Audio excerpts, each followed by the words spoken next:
और नाज़रीन, इस्राएली हमले से ईरान में तबाही, कई आम शहरी शहीद हो गए हैं। ईरानी सहाफ़ी हस्साम मुहाजिरी ने बोल की स्क्रीन पर बराह रास्त मनासिर दिखाए। इसराइल के ईरान पर हमले में कई मासूम शहरी शहीद हुए कि पाकिस्तान ने इसराइली हमले के की है मजम्मत। पाकिस्तान ने इसराइल के ईरान पर हमले पर मजम्मत की है। इसराइल ने प्रैक्टिकली ईरान को भून कर रख दिया है, उनके चीथड़े उड़ा दिए, लिटरली तबाही, उन्हें शर्मिंदा करके जलील करके लिटा दिया है, लिटा कर रख दिया। अब ट्रंप ने भी स्टेटमेंट दी और डोनाल्ड ट्रंप ने लिटरली ये कहा कि मैं तुम्हें बिल्कुल फाड़ कर फेंकूंगा अगर सर उठाया। अब सेक्रेटरी रूबियो ने ईरान से कहा है कि हमारे मफादात को निशाना ना बनाएं, लेकिन ईरानी वजारत खारजा की तरफ से ये बात की गई है कि अमेरिका की मदद के बगैर इजराइल ये कार्रवाई नहीं कर सकता था और अमेरिका को भी इसके नताइज भुगतने पड़ेंगे। ये BLA ने और इंडिया ने मिलकर ईरान की कमर में छुरा घोंपा है। मैं कन्विंस हूँ वहीं से ये ड्रोन्स उड़े हैं, वरना वो 2000 मील का सफर करके आ नहीं सकते। और इसमें 100% इंडिया और इजराइल का नेक्सस भी है। We should be very clear about it. जो आपने अभी ट्वीट बताया, सबसे इम्पोर्टेंट पहलू ये था कि तेहरान के करीब खुफिया तौर पर एक बेस एरिया बनाया गया। ये तो सोच भी नहीं सकते थे ईरानियंस कि उनके दरमियान के अंदर एक ऐसा इलाका जहाँ खुफिया तौर पे एक बेस एरिया बनाया जाए, जहाँ कमांडोज भी हों, इलेक्ट्रॉनिक इक्विपमेंट भी हो, वेपन्स भी हों, ड्रोन मैन्युफैक्चरिंग भी हो। एक तरफ देखा जाए तो दुनिया ये लिखती है कि नरेंद्र मोदी नेतन्याहू की जो है टीमो कॉपी है, जो कि बिलावल भुट्टो ने लिखा, और दूसरी जानिब लोग कहते हैं कि ग्रेटर इसराइल का ख्वाब नेतन्याहू देखते हैं और अखंड भारत का ख्वाब नरेंद्र मोदी देखते हैं। जितनी भी पाकिस्तान की मेन स्ट्रीम है, पता है क्या बोल रहे हैं? इजराइल ने ईरान के ऊपर हमला कर दिया, ईरान ने पला मिसाइल चला दिया, ईरान ने इजराइल में आग लगा दी, पूरा इजराइल चिल्ला रहा है। देखें, अब आप इस चीज से अंदाजा लगाइए मीडिया क्या कर रही है और इनके लीडरशिप अमेरिका अभी जाने। लेकिन जहां तक मुझे आइडिया है उस हिसाब से मेरे तज्जिए के मुताबिक इंडिया जो है वो इसराइल और अमेरिका के साथ खड़ा होगा। हाँ, इंडिया वेस्ट की तरफ ज्यादा है। हाँ, वो रूस की तरफ नहीं जाएगा। हाँ। और क्योंकि उसका इंटरेस्ट वगैरह सब कुछ अमेरिका और इसराइल की तरफ है। ये डिस्कशन ये हो रही है टीवी के ऊपर भी, सोशल मीडिया पर भी, कि इसके बाद शायद टारगेट सऊदी अरबिया है और उसके बाद पाकिस्तान है।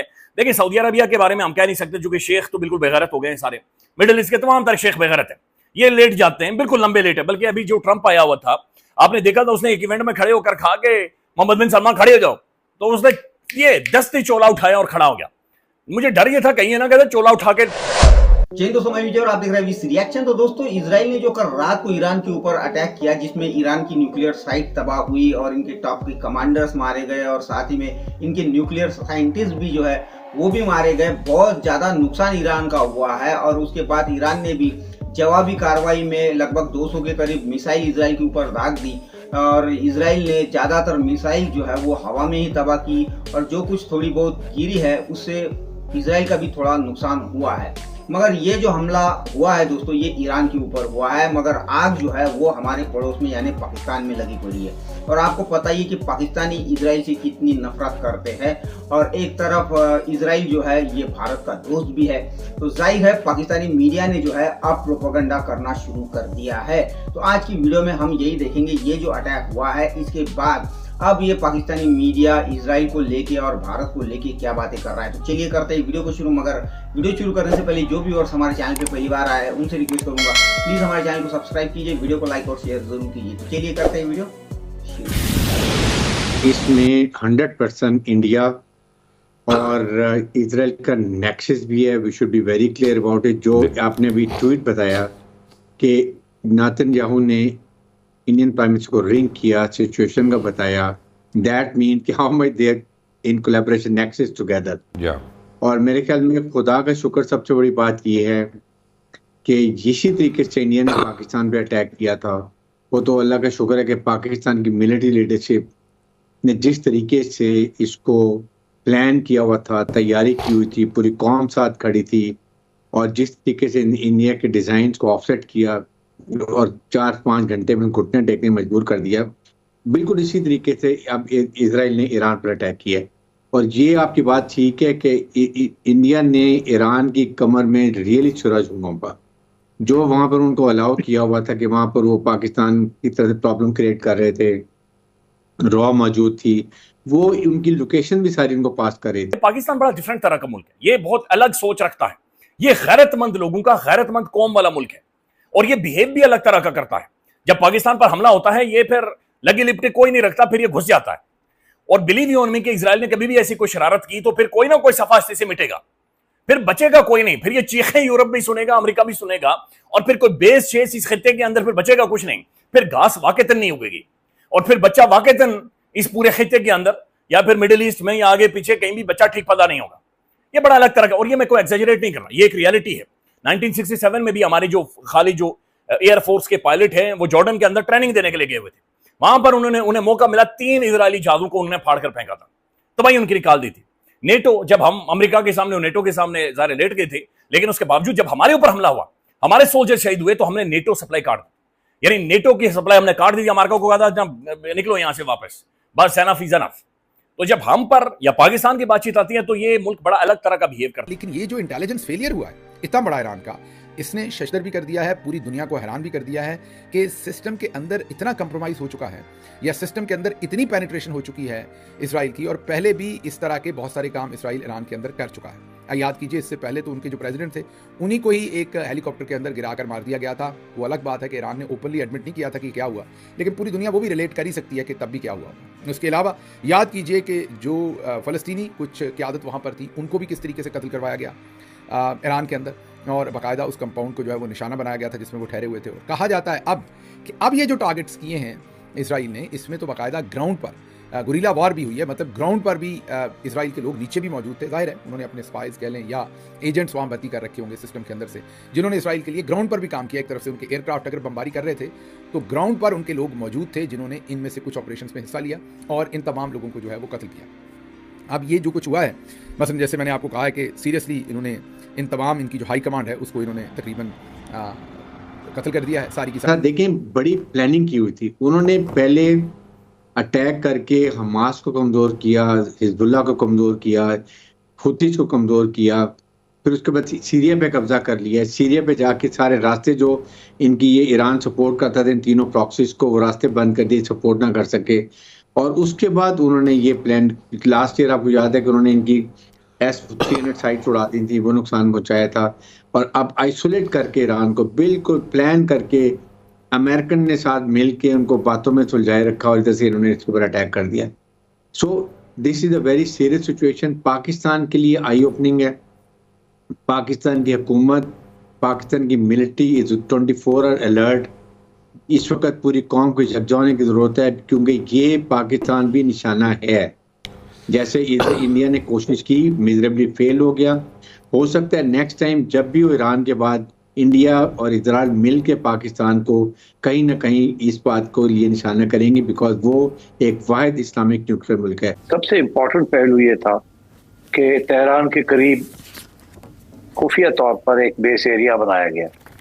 ये तो सोच भी नहीं सकते थे ईरानियंस कि उनके दरमियान के अंदर एक ऐसा इलाका जहाँ खुफिया तौर पे एक बेस एरिया बनाया जाए, जहाँ कमांडोज भी हों, इलेक्ट्रॉनिक इक्विपमेंट भी हो, वेपन्स भी हो, ड्रोन मैन्युफैक्चरिंग भी हो, वगैरह वगैरह।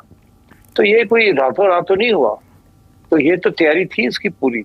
इसीलिए डोनाल्ड ट्रंप कॉन्स्टेंटली ये कह रहा था ईरान को कि आप बात कर ले, मेरे से बात कर ले, नहीं तो जंग होगी। तो उसे तो सब तैयारियों का पता था। क्या उसे ये भी पता था कि इस स्टेज पे ये लॉन्च होगा? मैं समझता हूँ ये भी पता था। ये भी आखिरी वक्त पे उन्होंने इतला कर दी थी, क्योंकि डोनाल्ड ट्रंप चाहेगा कि ये ऑपरेशन जो है इसके बाद फिर ईरान के साथ कोई नेगोशिएशन हो।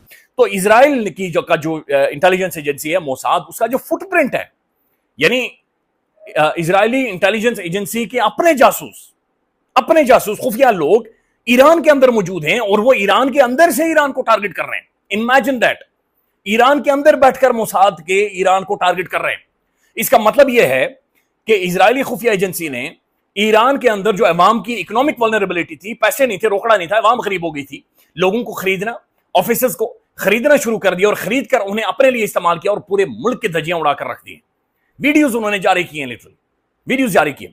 इससे पहले बाकायदा से एक कमेटी बनाई गई ईरान में और उन्होंने कहा कि जनाब हमने मोसाद एक कमेटी बनाई। उन्होंने कहा जनाब जो इजरायली इंटेलिजेंस एजेंसी है मोसाद, उसके जो जासूस हैं ईरान के अंदर, उन्हें फाइंड आउट करें और उन्हें बताएं हमने उन्हें एग्जीक्यूट करना है या प्रोसिक्यूट करना, हम उन्हें छोड़ेंगे नहीं।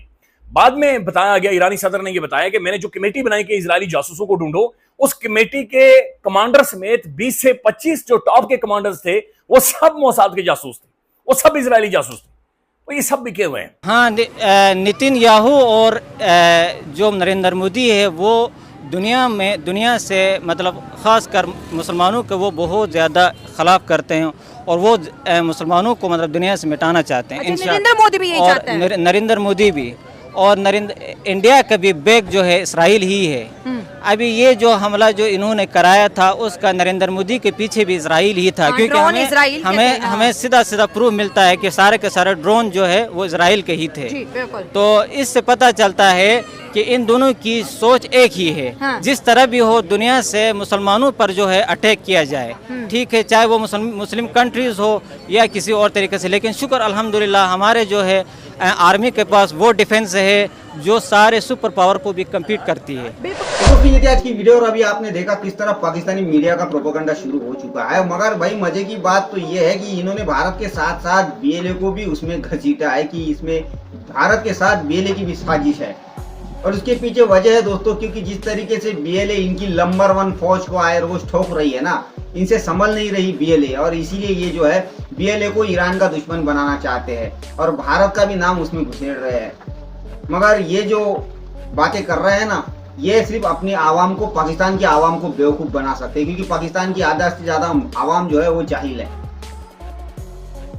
ये दुनिया के दूसरे लोगों को बेवकूफ नहीं बना सकते। मगर खैर, अब ये इस तरीके से प्रोपेगेंडा शुरू हो चुका है। मगर वही दूसरी तरफ आपने नजम सेठी की बातें सुनी, जो कि सही बातें कर रहे थे, जो कि बातें इंटरनेशनल मीडिया पे भी चल रही है कि ईरान के अंदर ही जो है मोसाद ने अपना कैंप बनाया और वहीं से ये जो ड्रोन अटैक है वो हुआ है। और अगर खैर इनके मुंह बोल लगे भाई, मगर अब ये जो हमला हुआ है, अब पता नहीं ये जो वार है ये कहाँ तक चलेगी। तो खैर ये थी आज की वीडियो, आशा करता हूँ आप सभी को अच्छी लगी होगी। तो चलिए चलते मिलते हैं अगली वीडियो में, तब तक के लिए।